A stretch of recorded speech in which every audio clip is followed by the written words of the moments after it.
the last page. All right, for number 19, same deal. We got to move the 2x to the other side. So we have negative y is greater than or equal to negative 2x plus 2. Now, we got to get rid of that negative, so I'm going to divide everything by negative 1. When you divide an inequality by negative, you have to flip the symbol. So negative negative is a positive 2x, positive negative is a negative 2. My y-intercept is negative 2, so I'm going to put a point at negative 2. The slope is positive 2, so I'll rise 2 and run 1. That's going to be good enough for me. It's a solid line because it has the equal to part.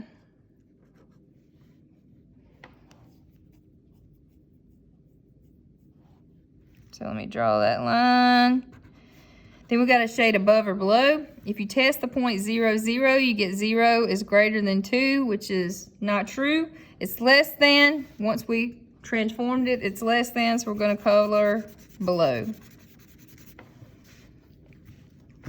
All right, for this one, it's already in slope-intercept form. Yay! The y-intercept is 1, so I'm going to put a point at 1.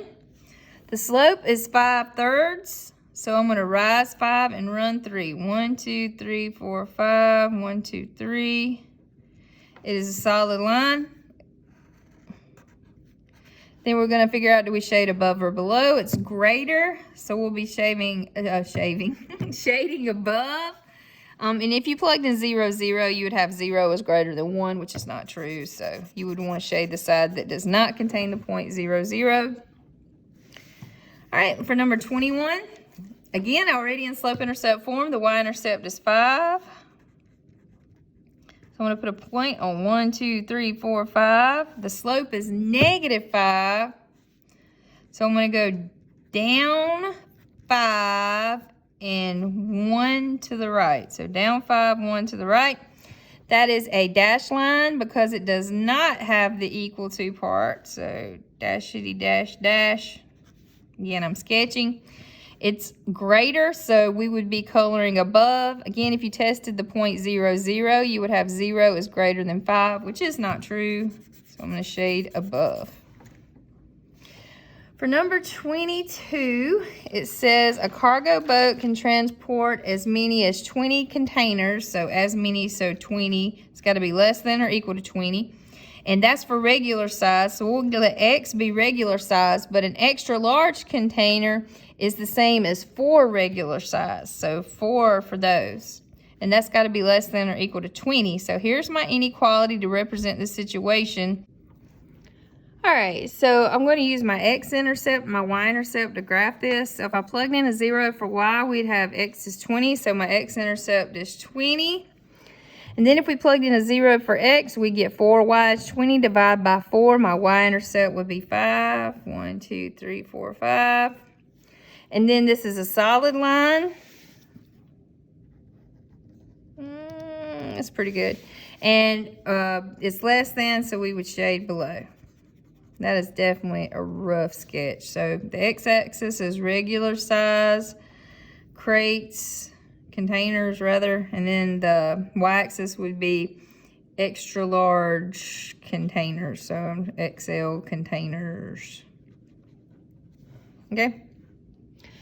All right, for number 23, it says manicures are $40 each, so let's let manicures be X and pedicures be Y. So $40 per manicure plus $30 per pedicure. It says at most 40, so less than or equal to 240 rather.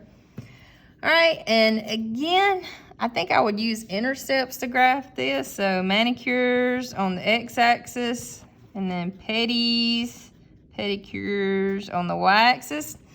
To find your x-intercept, you would plug in a 0 for y, so that goes away. 4 times what is 24, or 40 times what is 240, and that would be 6. So your x-axis, x-intercept is 6. 1, 2, 3, 4, 5, 6. A couple more lines there for prosperity.